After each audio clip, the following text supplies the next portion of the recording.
Bueno, muy buenas noches. Son las 6:10 de la tarde, noche del 22 de junio. Empezamos nuestra clase de psicometría aplicada 2 y vamos a empezar con un tema nuevo.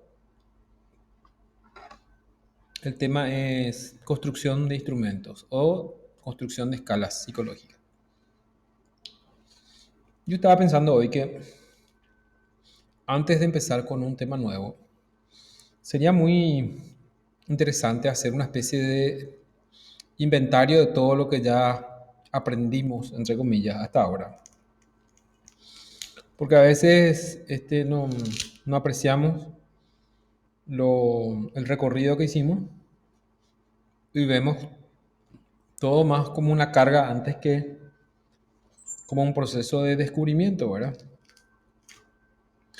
Entonces, hasta ahora lo que hicimos fue abordar el problema de la medición en psicología desde un punto de vista teórico, algunos principios filosóficos sobre lo que implica medir en general y medir en psicología en particular, los desafíos de la medición psicológica.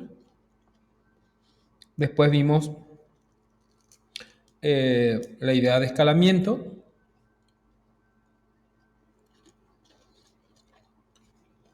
los modelos conceptuales de escalamiento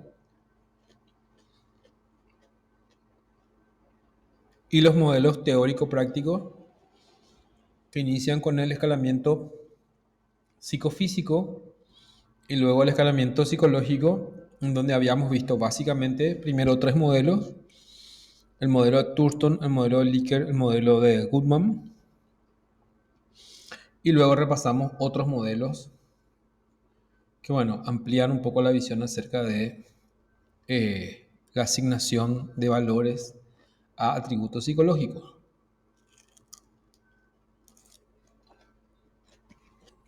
Luego, como un salto grande en términos de la aplicación de la psicometría,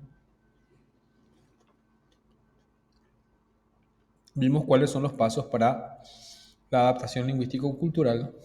Y ahora me gustaría que nos metiéramos a otro aspecto de la psicología, de la psicometría aplicada, que es la creación de instrumentos psicológicos.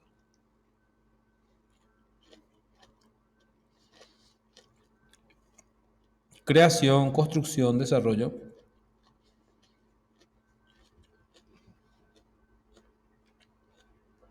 Que si bien estos términos tienen sus matices, apuntan a lo mismo, que es la invención de un instrumento nuevo que puede que esté basado en un instrumento anterior o que esté inspirado, digamos, en algún otro modelo, pero esencialmente sería un instrumento nuevo.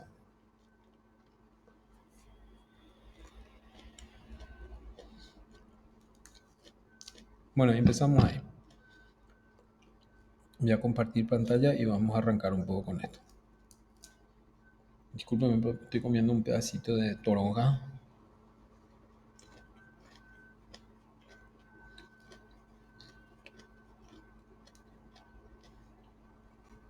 Tengo que estar frente a la compuesta a las 10 de la noche todavía, así que quiero comer algo, pero bueno. A ver, ¿dónde estamos acá?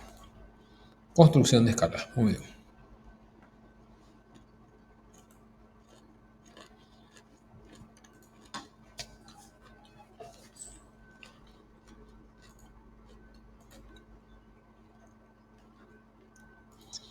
Ahí creo que ya pueden ver, ¿verdad?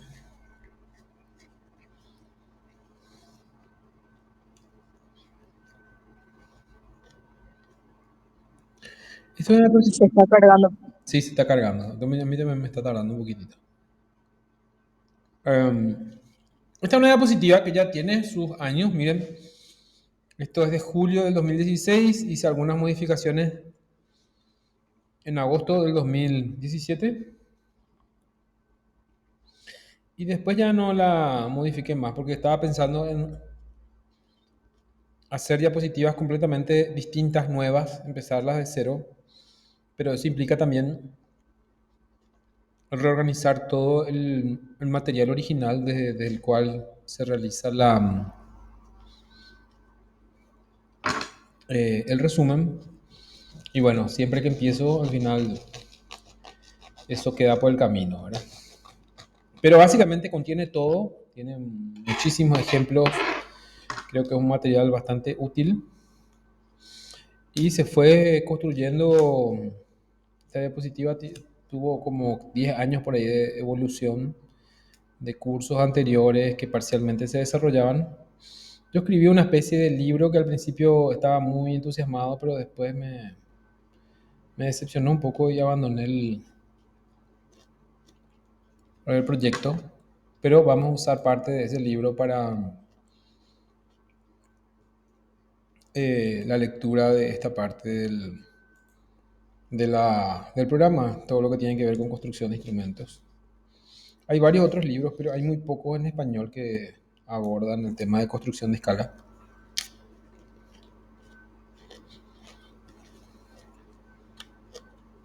Les voy a compartir acá.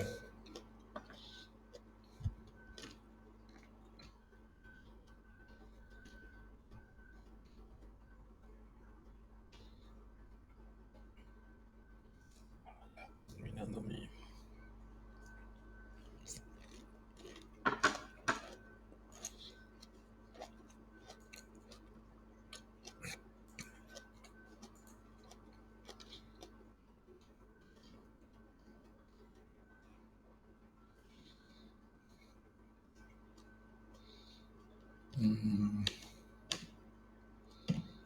Espérenme que no me está encontrando acá nada.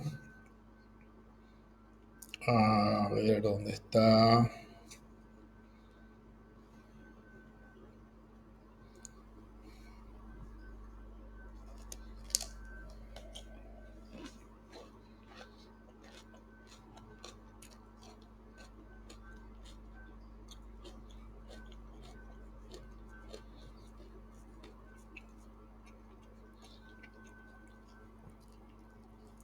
No puedo creer que no aparezca acá. Dame un ratito. Hace poco no tenía todo listo ya para esta clase. A ver.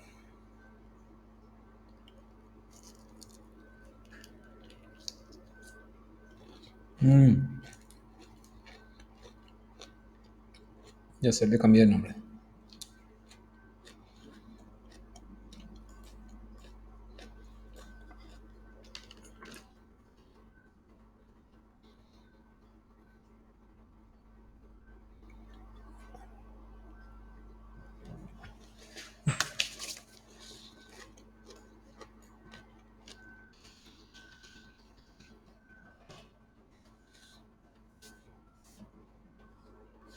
Acá está.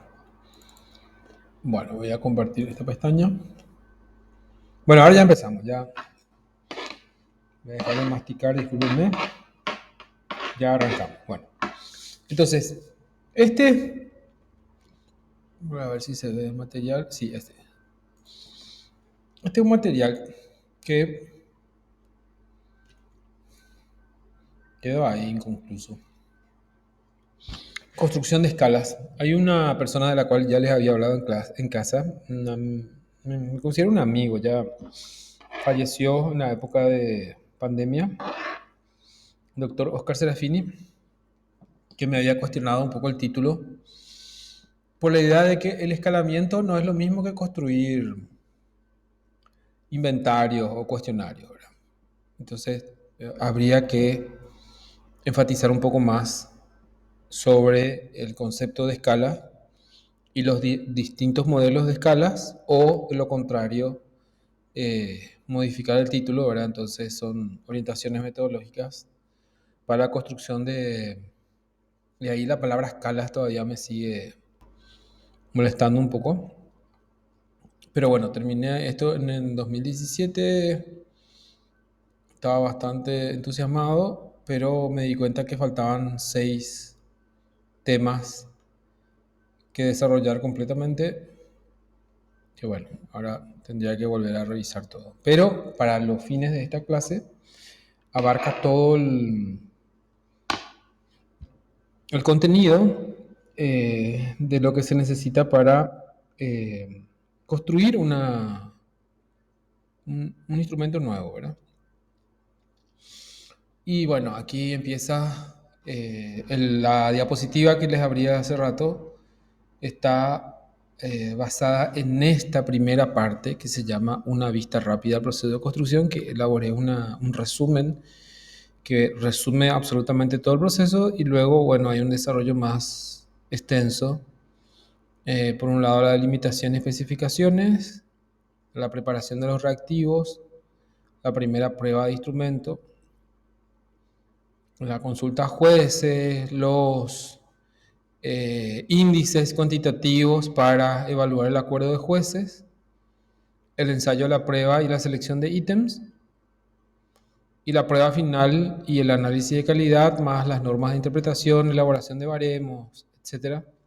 Y un modelo de manual del test, informe del desarrollo de la escala, etc. Bueno, y en aquella época estaba muy entusiasmado con R-Commander, porque es un software libre que utiliza R de fondo.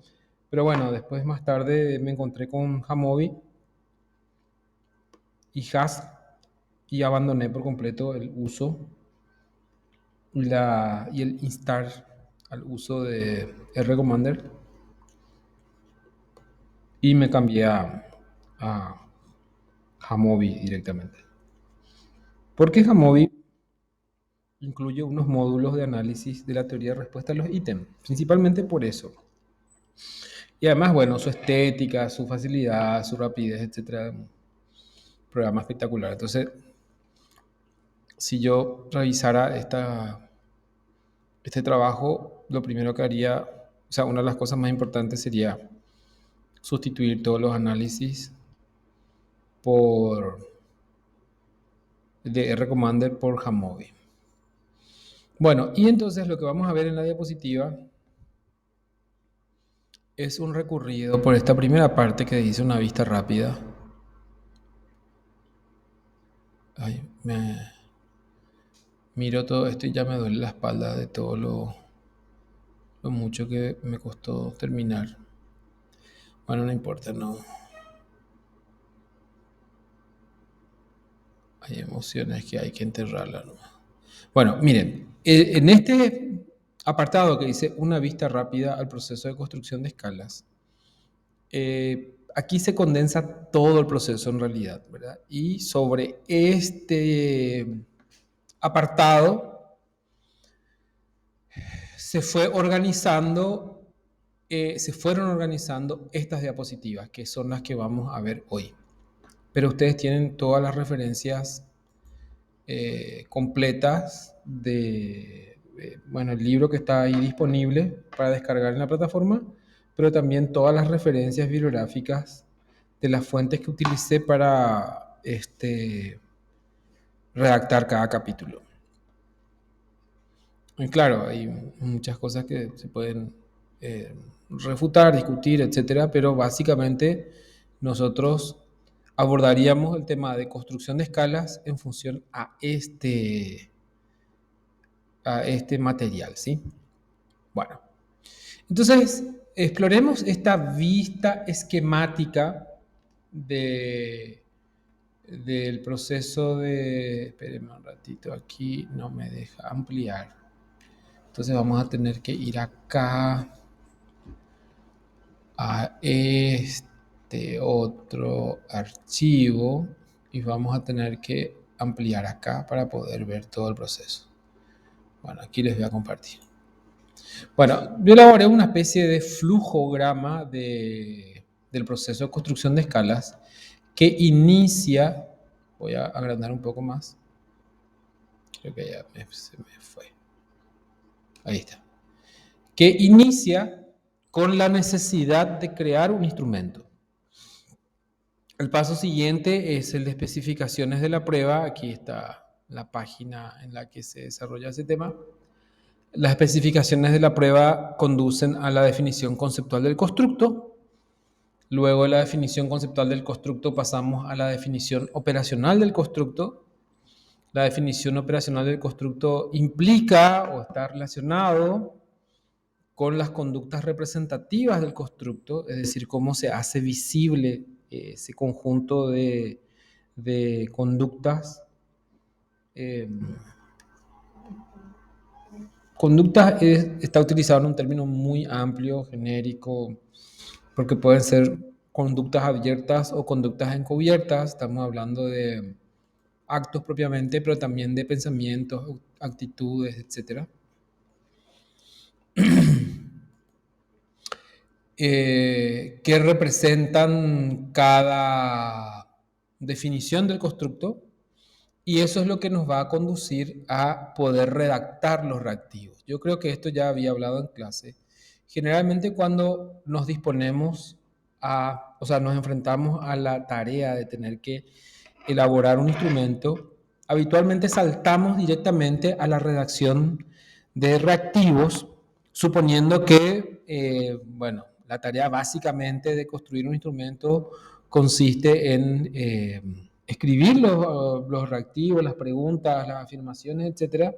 Sin embargo, de esto ya habíamos hablado en clase, es muy difícil redactar un reactivo, o sea, escribirlo, si previamente no definimos cuál es la población, cuál es la finalidad, cuáles son los objetivos, cuáles son los factores o dimensiones que presenta un determinado constructo. Y bueno, eso tiene un montón de implicancias también. Entonces, eh, insisto en que redactar los reactivos es un paso que se da muy posterior al haber definido los aspectos principales y estructurales de aquello que se va a medir. Bueno, luego de redactar los reactivos, se pasa a un proceso de evaluación de jueces. Si los resultados son satisfactorios, se pasa al siguiente proceso. Y si no, se vuelve revisando las sugerencias. Si las correcciones son mínimas, se aplican las correcciones sugeridas y se vuelve aquí a la primera versión del instrumento para pasar la prueba de comprensión. Pero si las sugerencias son sustanciales, o sea, si las sugerencias implican correcciones sustanciales, entonces tendríamos que volver aquí a revisar cuáles son las conductas representativas del constructo, porque posiblemente por allí aparezca nuestra falla y se repite todo el proceso. Luego de la primera versión del instrumento, hacemos una prueba de comprensión. Si la prueba de comprensión nos da resultados satisfactorios, entonces avanzamos a la prueba prepiloto, y de lo contrario, hacemos correcciones, aplicamos las correcciones sugeridas y volvemos a la primera versión del instrumento, pero si las correcciones no son mínimas, habría que ir más atrás, ¿sí? Hasta obtener una versión preliminar que pase la prueba de comprensión. Bueno, una vez que los resultados son satisfactorios, se pasa al proceso de la prueba piloto, prepiloto, y si los resultados de la prueba prepiloto son satisfactorios en términos psicométricos, digamos, los índices psicométricos que vamos a ver dentro de un ratito cuáles son los que se evalúan, entonces se pasa a la prueba piloto, a partir de la cual se van a redactar ya el reporte final y el manual del test. Pero si no, se vuelve a revisar la prueba y se vuelve nuevamente a la prueba prepiloto. Bueno, entonces con este flujograma tenemos de un vistazo todo el proceso de construcción de instrumentos. ¿Qué es lo que está aquí? A ver, aquí. Pero, bueno, no se ve muy bien porque es mucho texto y la letra quedó chiquita ahí. Bueno, empecemos entonces por la definición del instrumento.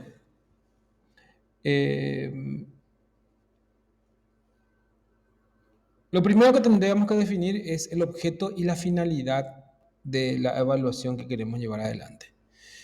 Entonces, la recomendación, obviamente, es defina claramente lo que pretenda medir Y este paso parecerá muy obvio, sin embargo, la selección del tema deberá realizarse de una manera cuidadosa y asegurarse de contar con las fuentes bibliográficas necesarias, un marco teórico de referencia y antecedentes de estudios similares.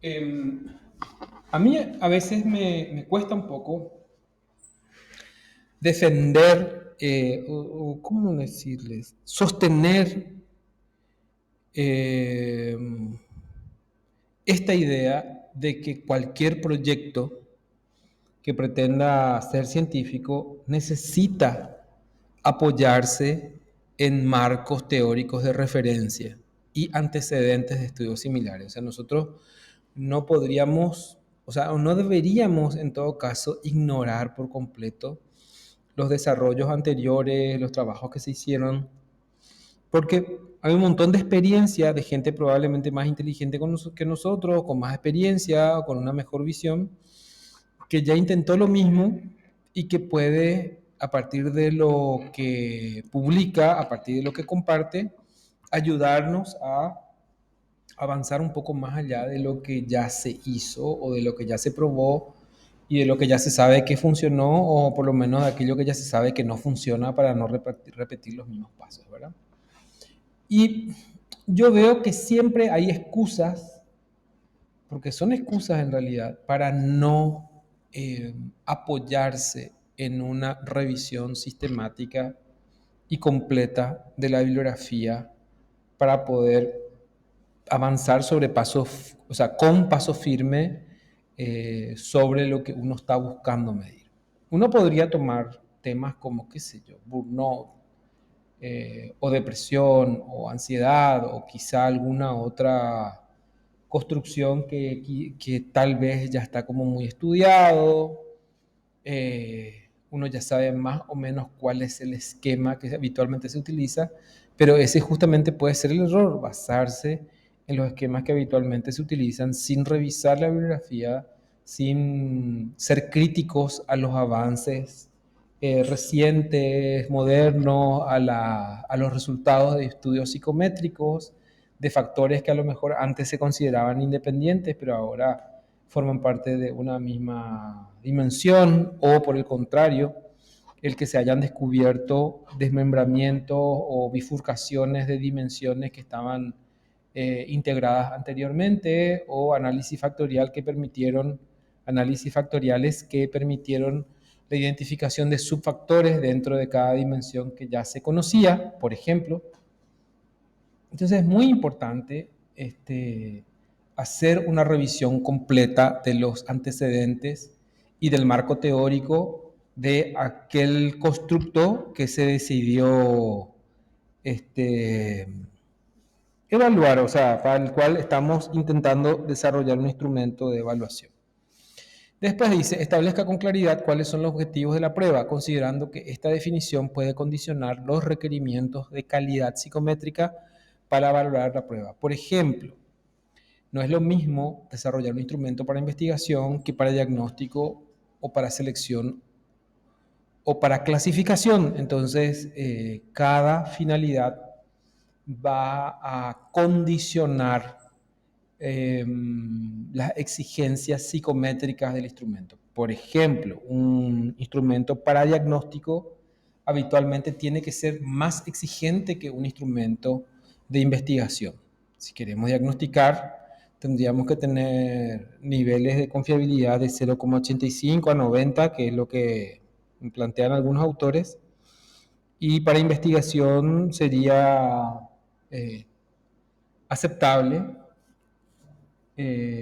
tener índices de 0,75 o 0,80 aproximadamente. Bueno, luego dice acá, elabore un marco conceptual. Luego de hacer una amplia exploración bibliográfica, habría que construir el marco conceptual. O sea, construir significa no copiar y pegar un determinado concepto, sino considerar diferentes perspectivas conceptuales. Claro, eso no quita el hecho de que podamos, en todo caso, adoptar un concepto en particular, pero lo sano es revisar distintos enfoques conceptuales y construir un marco propio, ¿sí? Y a partir de ahí, de ese marco propio y de la definición que uno haya elaborado acerca de lo que uno quiere medir, entonces se va a poder eh, definir mejor cuáles son las dimensiones, qué naturaleza tienen los ítems, etcétera, ¿verdad? Una cuestión muy interesante es que en el proceso de definición conceptual, se podría consultar a jueces expertos para mejorar esa construcción conceptual. No hay nada establecido de manera rígida. Uno puede empezar con una consulta a expertos o validar con una consulta a expertos el modelo que uno haya desarrollado, ¿verdad? O sea, ponerlo a consideración, hacer un panel de expertos, analizar el, el constructo que uno propone o hacer un panel en el que cada persona consultada como experto vaya colocando su visión acerca de la definición de esa entidad, ese constructo que queremos evaluar, ¿sí?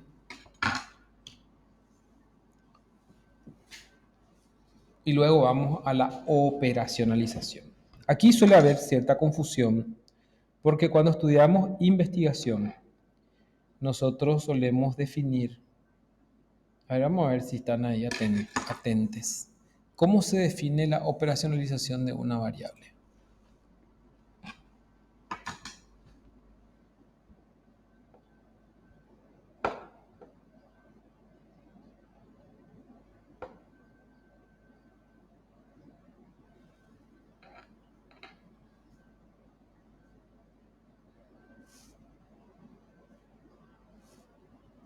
Están todos dormidos ahí.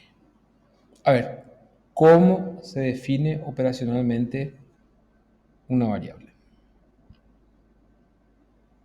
¿O qué es la definición operacional?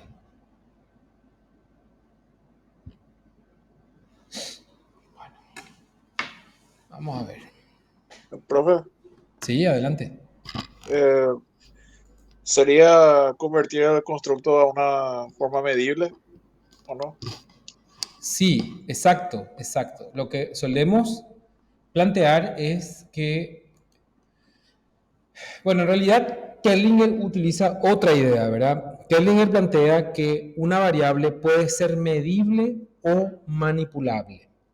Entonces, definirla operacionalmente es definir de qué manera va a ser medida o de qué manera va a ser manipulada y que eso implica la operacionalización de variables. Ahora, cuando nosotros Profe, utilizamos, ¿cómo? sería hacer una descripción de los procedimientos que se van a realizar para medir ese constructo. Exacto, para ser observable, para ser medible, para ser cuantificable esa variable, sí. Pero en la construcción de un instrumento, imagínense, cuando nosotros no tenemos el instrumento, ¿cómo podríamos definir operacionalmente la variable a través de la manera en cómo va a ser medida si justamente el instrumento de medición es lo que no tenemos, es lo que vamos a desarrollar?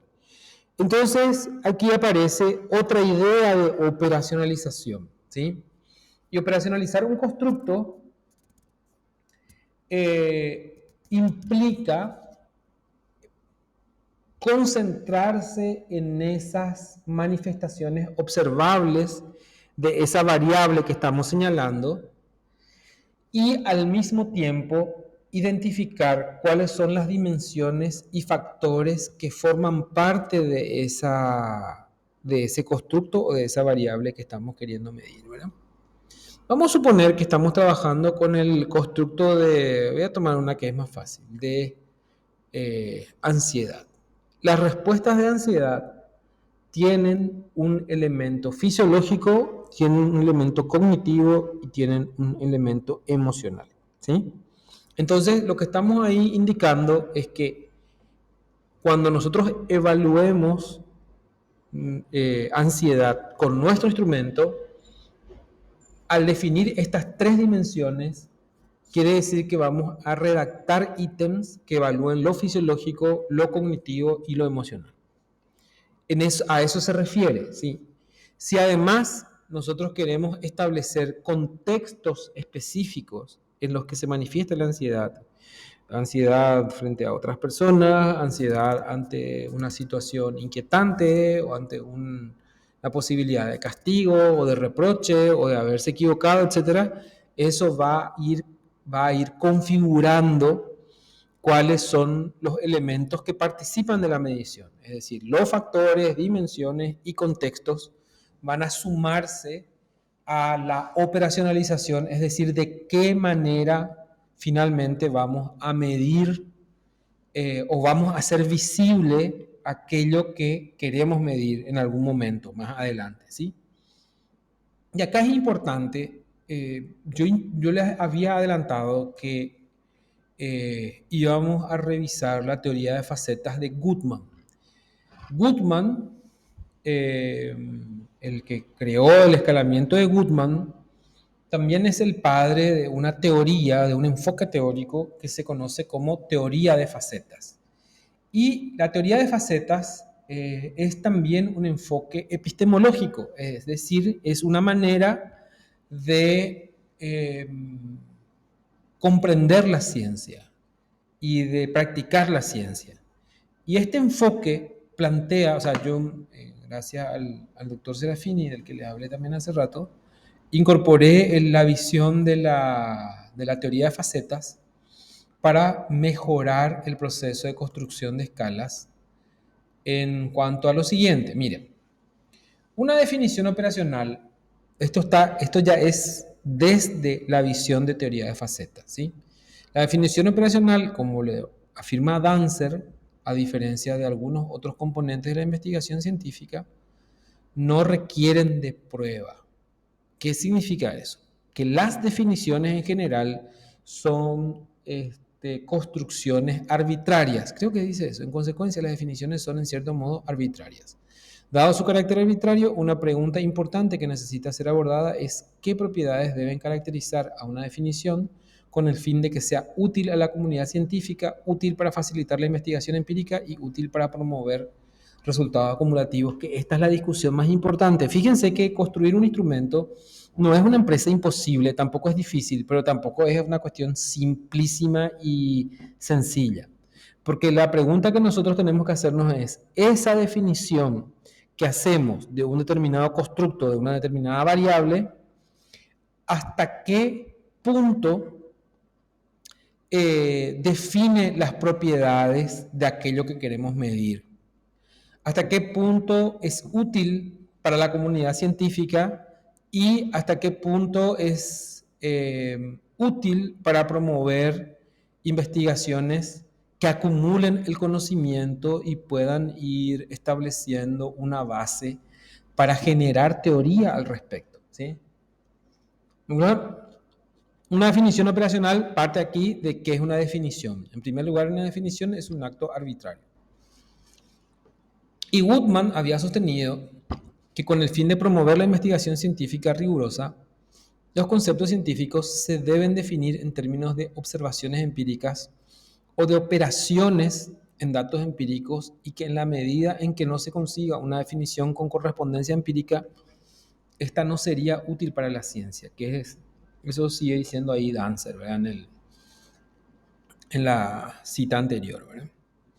Entonces, una definición operacional es la que conecta esa definición conceptual, ese marco teórico y conceptual, con la posibilidad de hacer visibles, de hacer observables. Hay muchas formas de conectar la teoría con los eventos empíricos. Por un lado, digamos, está el sentido común, la posibilidad de recordar, imaginar o registrar mediante la observación eventos específicos en los que se manifiesta aquello que nosotros queremos medir. Dicho de otra manera, las actitudes que tienen las personas o las personas que tienen determinada configuración de personalidad, de qué manera se comportan ante determinadas situaciones, ante determinados estímulos. En eso consiste, en captar todas esas situaciones concretas, específicas, empíricas, observables, que nos van a permitir decir, bueno, aquí está presente o no esta entidad, o en qué medida, en qué grado, con qué magnitud está presente o está ausente esto que estamos evaluando. Y Canter habla un poco de lo que dentro de la teoría de facetas, en la propuesta de Goodman, se conoce como frase configuracional, que es una recomendación altamente recomendado, que en el proceso de definición operacional de un constructo, especialmente cuando se está construyendo un instrumento o cuando se quiere hacer un análisis crítico de un determinado constructo o de un determinado instrumento, es muy importante configurar la estructura o la composición de una definición. Y una forma de resumir el conjunto completo de todos los perfiles de acciones posibles es mediante una frase configurativa. ¿Y qué es una frase configurativa? Es un enunciado verbal del dominio de rango de un mapa, es decir, de un trazado o una ruta que incluye conexiones entre facetas considerando el lenguaje ordinario, ¿sí? Creo que acá hay muchas cuestiones teóricas y prácticas y se conectan un poco con la realidad que tenemos ahora, esta de producción automática de texto en lenguaje natural y todo eso, pero no quiero meterme ahí porque vamos a desviarnos un poco.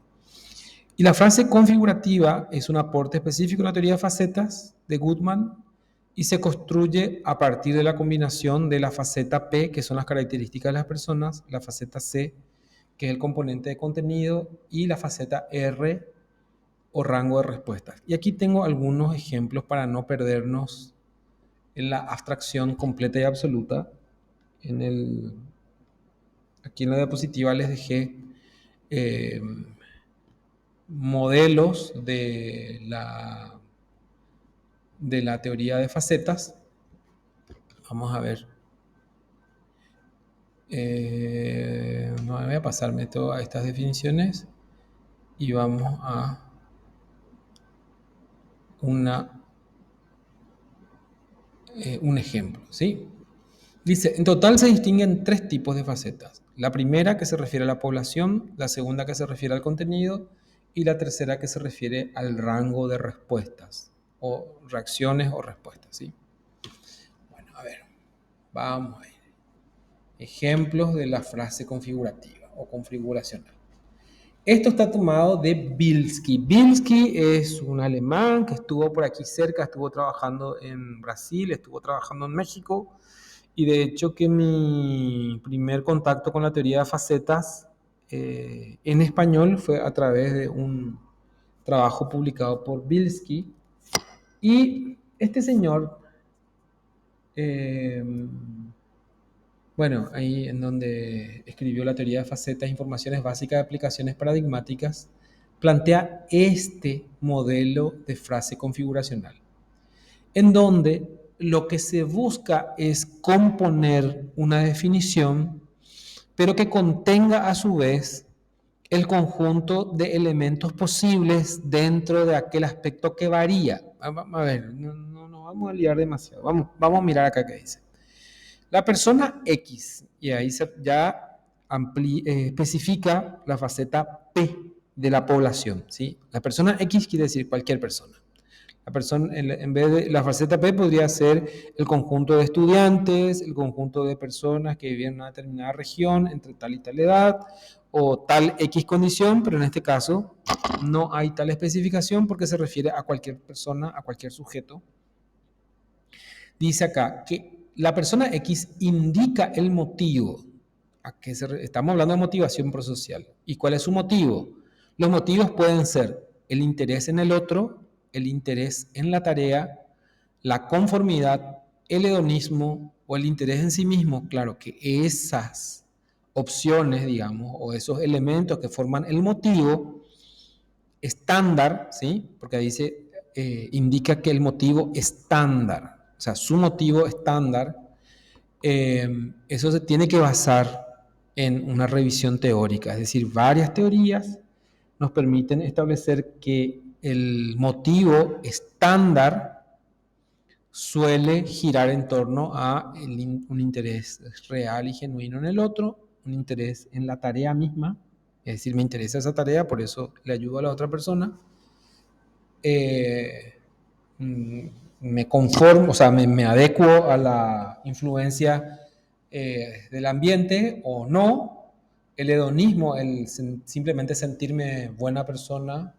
o mejor persona por hacer cosas buenas, o un interés por mí mismo que tiene que ver con qué beneficios puedo obtener al realizar esa tarea de ayuda o qué es lo que me impulsa a hacer algo. Y dice, entonces tenemos la persona X indica el motivo estándar y dentro del motivo estándar estamos indicando cuáles son los factores C. Interés en el otro, interés en la persona, en la tarea, conformidad, hedonismo, interés en sí mismo. ¿Como causa de qué? Como causa de el comportamiento. ¿Qué tipo de comportamiento estamos hablando? Del comportamiento de conceder auxilio o de denegar auxilio. Entonces ya tenemos que la persona X indica que el motivo estándar como causa de su comportamiento a una persona receptora en el contexto puede ser de aprobación, con un grado o con un rango de aprobación que corresponde a la motivación de su comportamiento actual. Todo eso junto conforma lo que se llama la frase configuracional, que es un elemento clave dentro de este modelo para definición operacional, para la definición operacional de un constructo. Entonces, dentro de la causa del comportamiento, o sea, las causas del comportamiento, como les decía, son estas causas, estos motivos estándar.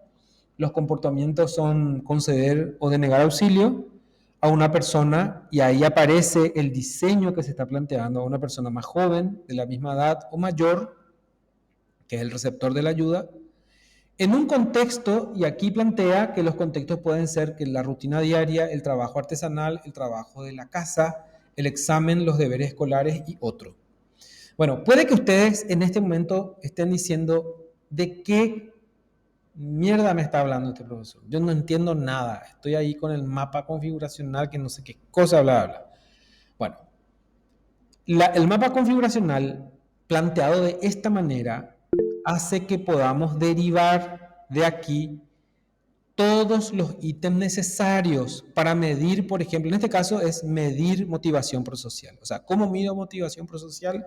Elaborando un ítem que tenga que ver con el interés en el otro para conceder auxilio, en el interés en el otro para denegar auxilio.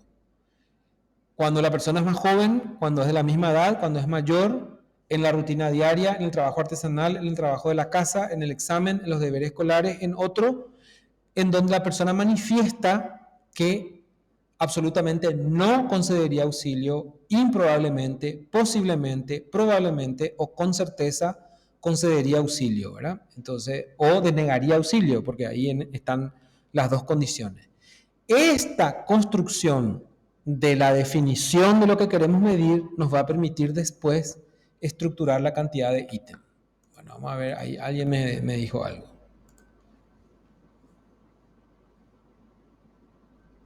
A7GI, Natalia López. Entonces, ¿de qué le estoy hablando? Le estoy hablando que cuando tomamos la tarea de, por ejemplo, medir la motivación prosocial, en esto consiste la frase configuracional, en establecer una frase que integre todos los componentes de ese elemento que queremos medir. Vamos a ver otro ejemplo que es mucho más sencillo. Vamos a medir bienestar psicológico. Dice, la extensión de la satisfacción de la persona X, quiere decir que cualquier persona, ¿verdad? Con el estado de o los recursos para, ¿sí? Miren, la extensión de la satisfacción de la persona X con el estado de o los recursos para sus actividades en diferentes áreas de la vida. Entonces, si yo extiendo mi satisfacción, es decir, digo que estoy muy satisfecho o que mi satisfacción dentro de un rango de muy positivo a muy negativo, digo, mi satisfacción es muy positiva en cuanto a mi estado de qué, de salud, de economía, el hogar, tiempo libre, familia, salud, trabajo en general, pero también con relación a la disponibilidad de recursos. Pueden ser dinero, pueden ser factores familiares, pueden ser factores geográficos, ¿verdad? Porque no necesariamente tiene que ver con los recursos económicos. Para poder satisfacer esas necesidades es lo que finalmente van a definir mi bienestar subjetivo. En esta definición que plantearon Levy y Goodman en ese trabajo sobre la estructura multivariada del bienestar, ¿sí? Vamos a ver, alguien más escribió por ahí o alguien levantó la mano. Puede ser que haya levantado la mano y no le vi o Yo alguien dijo algo. levantaba la mano. Sí, señor, dígame. No, que respondiste luego ya, de hecho, ¿verdad? O sea, lo que entiendo es que esta teoría de facetas lo que plantea como una especie de hoja de ruta para no dejar fuera ningún elemento que uno esté deseando medir, ¿verdad? Exacto. No sé si me explico. Establece el universo o sea, la configuración del universo de reactivos que se supone tienen que estar representados en nuestro instrumento, ¿sí? Hay una definición Exacto. Que muy... no te, que, Sí, decime. que lo que entiendo es que esto te ayuda, digamos, a no dejar fuera nada, o sea, ningún elemento por lo menos que sea significativo, que no, que a la hora de medir, mira, no incluí tal cosa. Es que, Por ahí claro, yo porque si veo. vos empezás a elaborar ítem, nunca vas a tener certeza de si estás midiendo, si estás insistiendo sobre lo mismo o si abarcaste todo lo que implica hasta que vos no definas previamente qué es lo que implica eso que vos suponés que querés medir. Profe, ¿Mm? eso sería en el proceso de operacionalizar la El variable, constructo. ¿sí? El constructo de la variable que vas a medir, eso mismo. Ya, ya. Entonces, la frase configuracional es clave. Claro, no es un proceso así muy simple, pero tampoco es imposible. Yo conseguí que otros grupos de estudiantes años anteriores intentaran hacer una aproximación a la frase configuracional. La frase configuracional a veces es el resultado de mucho tiempo de reflexión, de revisión, etcétera, pero nos presiona un poco a expresar de manera clara qué es lo que implica ese constructo o esa variable que queremos medir. Adelante, Héctor. No es que teniendo en cuenta eso, ahora también un poco veo esa importancia de al momento de hacer la definición operacional tener varias teorías, porque distintas teorías a lo mejor arrojan más elementos que conforman la variable que uno puede medir, ¿verdad? O Exacto, desea medir. exacto. Miren, la teoría de facetas es una cosa de locos, ¿verdad? La teoría de facetas, como les dije, es un enfoque Profe, epistemológico principalmente. Plantea lo siguiente, que tiene que haber una unidad entre la definición teórica, la definición operacional, los instrumentos utilizados, el modelo de análisis para poder corroborar que efectivamente el modelo teórico que estábamos utilizando se corresponde con el modelo empírico, ¿sí? Entonces, si nosotros elaboramos, tomamos un marco teórico, no es que copiamos y pegamos un montón de definiciones, sino que construimos un enfoque que define qué es lo que estamos construyendo, qué es lo que estamos investigando. A partir de ahí, elaboramos nuestra frase configuracional, que es operacionalizar con precisión, con claridad, cuál es el universo dentro del cual se extiende aquello que queremos medir. Luego elaboramos los ítems, estructuramos el cuestionario o el inventario o el instrumento que sea, Y luego el análisis que utilizamos va a permitirnos devolver esa configuración original o no, ¿verdad? Entonces, la teoría de facetas, hay un sistema de análisis de datos que tampoco es convencional, ¿verdad? El análisis de facetas utiliza, entre otros enfoques, el análisis de los espacios mínimos, SSA se llama, Smallest Space Analysis, que después fue incorporado dentro del modelo del escalamiento multidimensional, que es un tipo de análisis que genera una configuración gráfica acerca de la proximidad que presentan determinados factores dentro del instrumento y si eso replica o no replica el marco teórico que se planteó originalmente. O sea, lo que se plantea aquí es que tiene que haber una unidad entre el marco teórico, el instrumento, o sea, la definición operacional es la bisagra que conecta el marco teórico con el instrumento y los datos que se van a obtener para poder validar esa teoría. Yo tengo más ejemplos acá, ¿verdad? Como les decía, el primero parece que tengo que reordenar más las diapositivas porque el primero es así como un poco más engorroso, pero aquí hay algunos modelos más simples. Aquí Goodman y Levy, que son los mismos autores, fíjense, voy a ir atrás, son los mismos autores, aquí eran Levy y Goodman, que habían publicado, ven ahí abajo dice, sobre la estructura multivariante del bienestar, eso en 1975. Y en otro artículo, Goodman y Levy, que son los mismos, pero en 1991, publicaron un artículo que dice las dos leyes estructurales de los test de inteligencia, o para los test de inteligencia.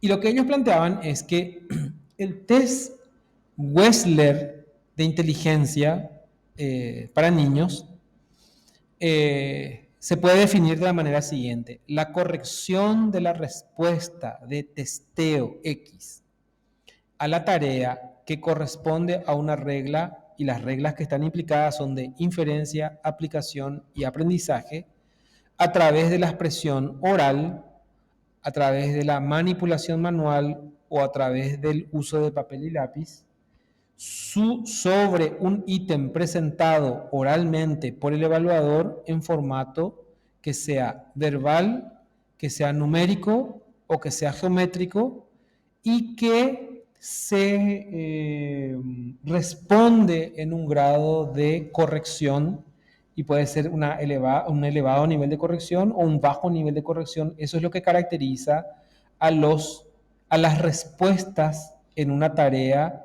que evalúa inteligencia, específicamente en el test de Wechsler. Entonces, la frase configuracional es un intento por reducir en un mapeo, o sea, en una frase configurativa o en un mapa semántico, los elementos que componen el universo que contiene aquel constructo que queremos medir, ¿sí? Yo no les quiero enredar mucho, les quiero dejar más o menos por acá para poder digerir un poco de eso y les voy a dejar una tarea de lectura. Dice acá, este es otro, actitud en el sentido de satisfacción. Esto también fue publicado, está citado en Levy, que el uso del mapa configuracional para coordinar teoría e investigación, un ejemplo transcultural, ¿sí? Y dice acá, un reactivo pertenece al universo de reactivos de actitud si y solo si su dominio responde acerca de la conducta en una modalidad cognitiva, afectiva, instrumental, acerca de un objeto y su rango se encuentra ordenado desde muy positivo a muy negativo respecto a dicho objeto. Fíjense que esto es un intento por estructurar la actitud, por ejemplo, ¿sí? En un modelo bastante sencillo. Voy a poner acá en el buscador, vamos a poner acá Mapping Sentences.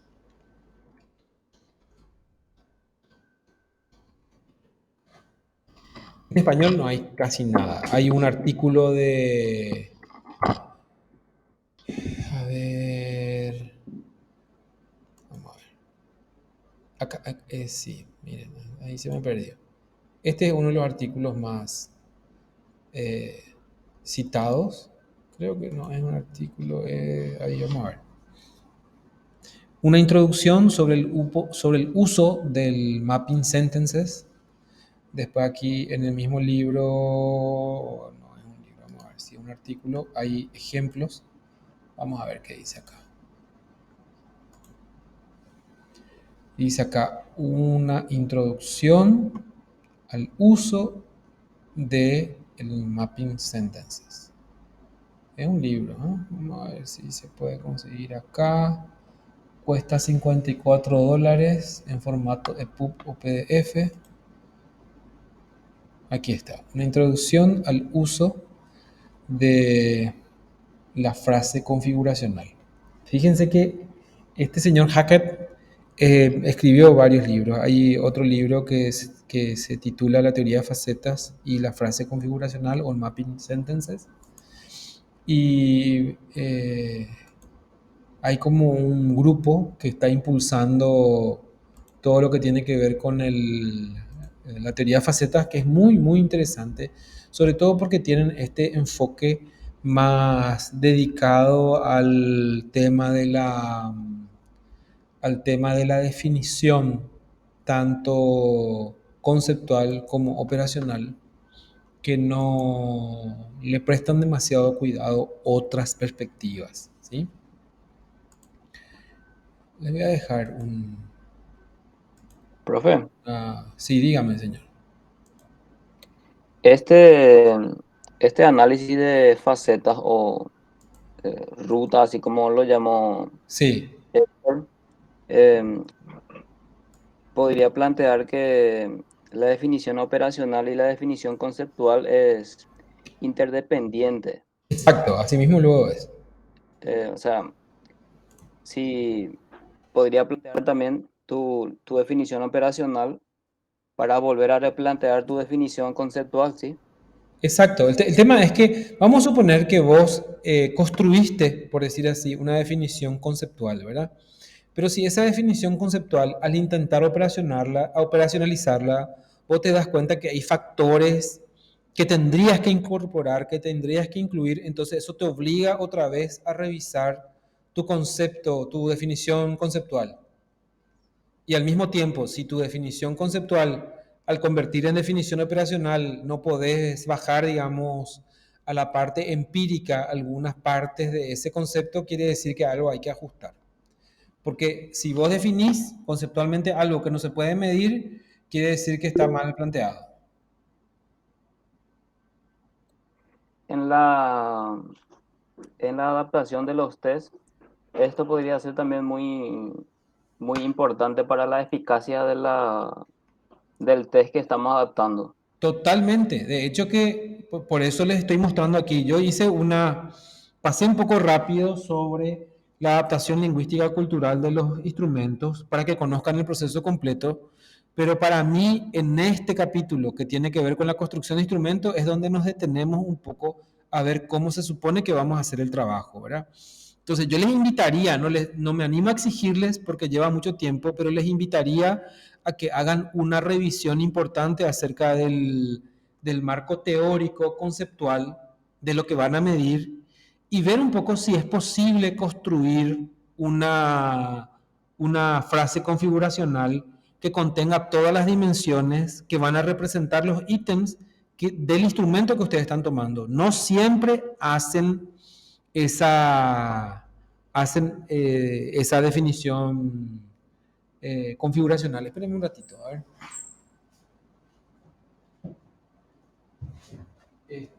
¿Cómo es que se dice cuando hay una publicación después de que falleció una persona? Póstuma.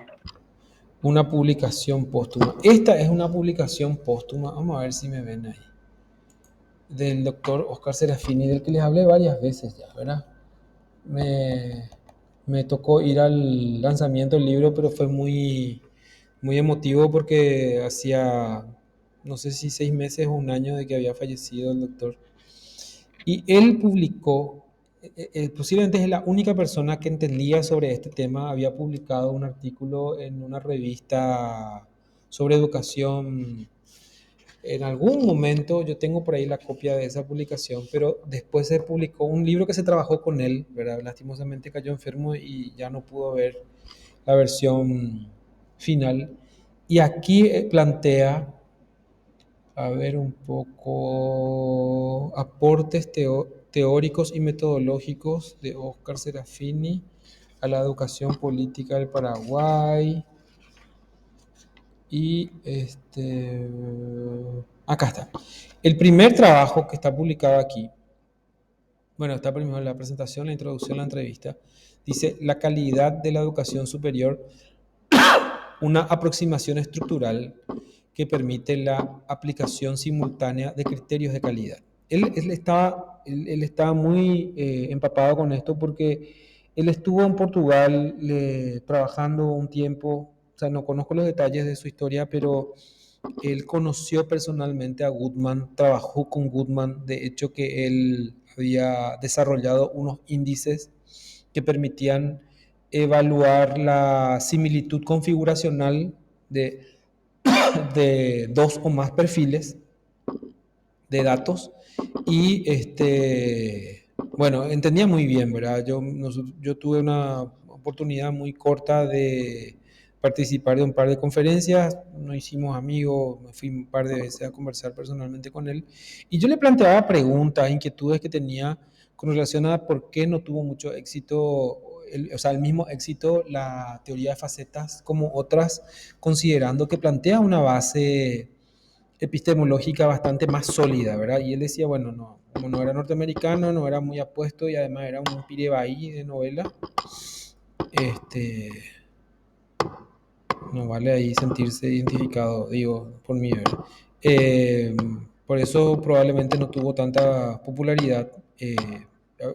Su trabajo, el que vimos en clase sobre la construcción de escalas, está publicado en un volumen dedicado a estudios de la Segunda Guerra Mundial. O sea, él era un combatiente de la Segunda Guerra Mundial, trabajó en el equipo de técnicos psicólogos y trabajaron arduamente en estructurar todo lo que se había desarrollado durante ese periodo.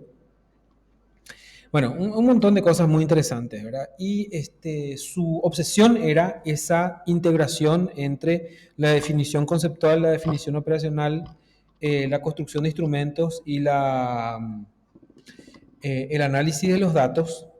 Y bueno, tenemos aquí algún legado acá local que trata sobre el tema. Yo voy a fijarme bien en cuál de estos trabajos se puede compartir y les voy a compartir ahí en la plataforma, además de lo que ya tienen ahí.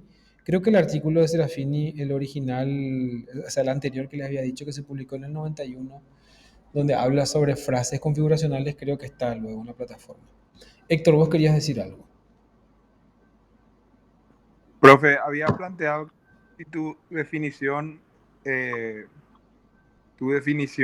operacional de por ahí no tiene todos los elementos que debería tener.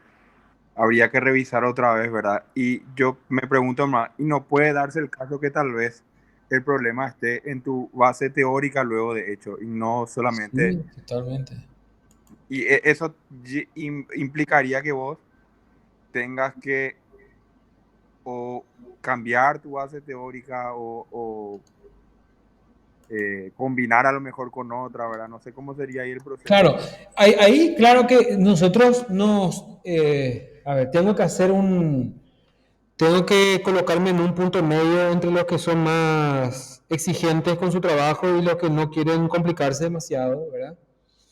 En el punto tal que cuando vos estás haciendo tu investigación tendrías que optar por el mejor marco teórico posible, es decir, la construcción de un marco teórico que le dé consistencia a tu trabajo, pero difícilmente en una investigación vos vayas a corroborar o refutar una teoría, porque sería una empresa muy ambiciosa, ¿sí?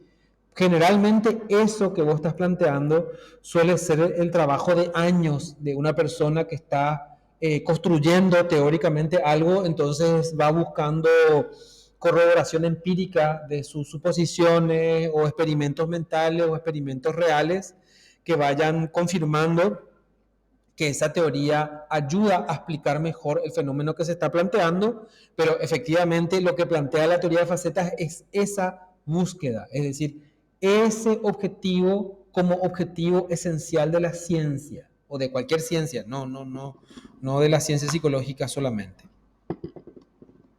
Gracias, profe. Porque de hecho eso es lo que busca la ciencia, ¿verdad? Es generar teoría, y al llegar a una teoría y no poder corroborar si esa teoría es válida o plausible, que es otro término del que habría que discutir en algún otro momento, la plausibilidad de un planteamiento tiene que ver con cuáles son los argumentos que la hacen más plausible que otras, ¿sí?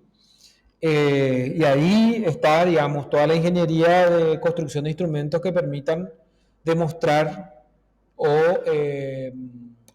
¿cómo les voy a decir?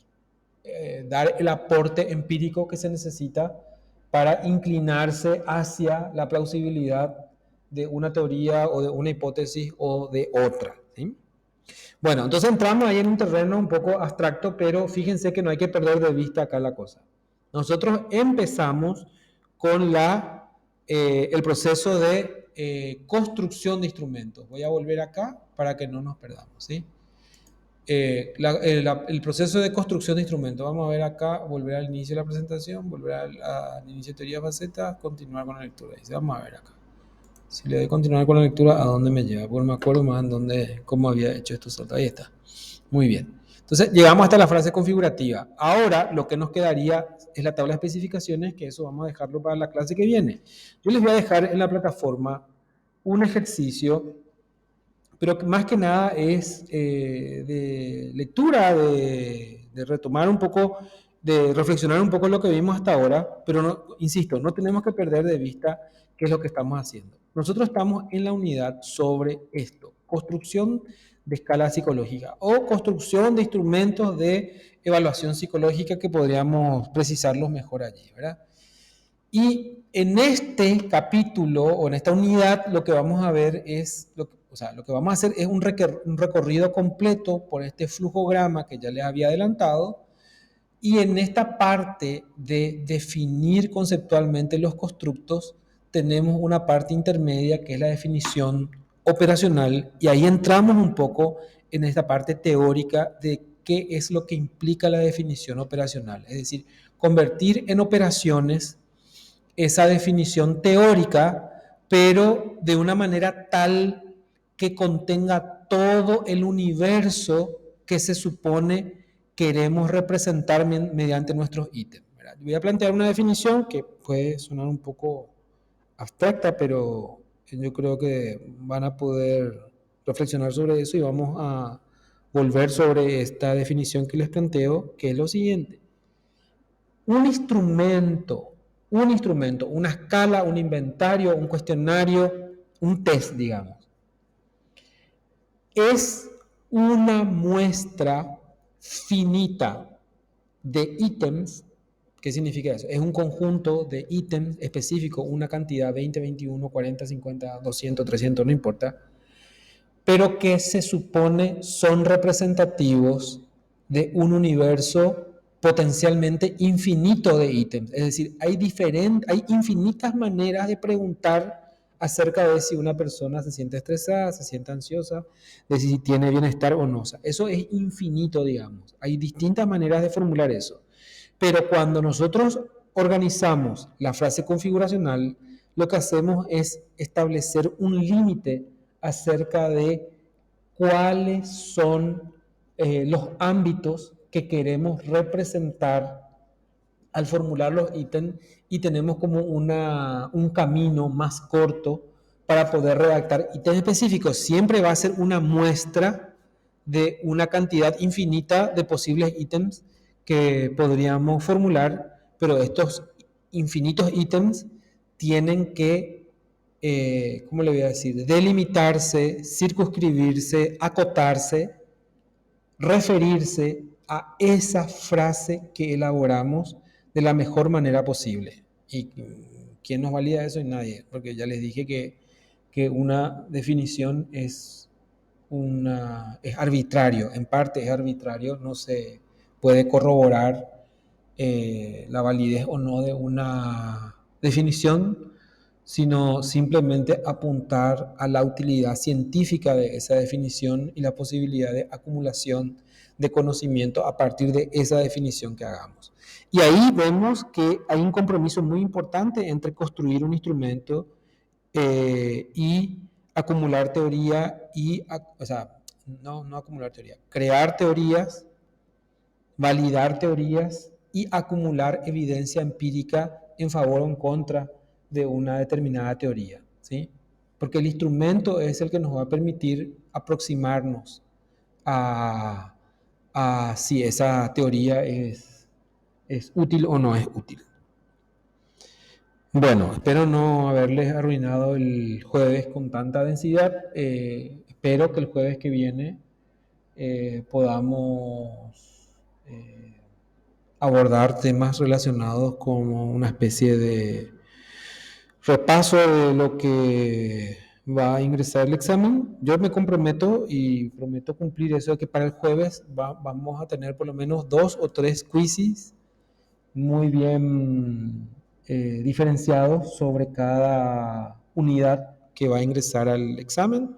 Recuerden que yo no voy a utilizar esas preguntas para el examen, solo son preguntas de entrenamiento, y lo que les voy a animar es que en el transcurso de la semana vayan formulando sus dudas, porque como va a ser una clase asincrónica, bueno, voy a estar solo y voy a ir tirando capsulitas, lecturas cortas y ejercicios para que ustedes se preparen para el examen, ¿sí?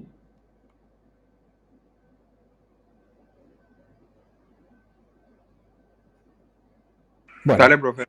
Dale, profe. Dale, nos vemos. profe. Esto va a quedar ahí grabado. Dentro de un Bien, ratito ya voy a...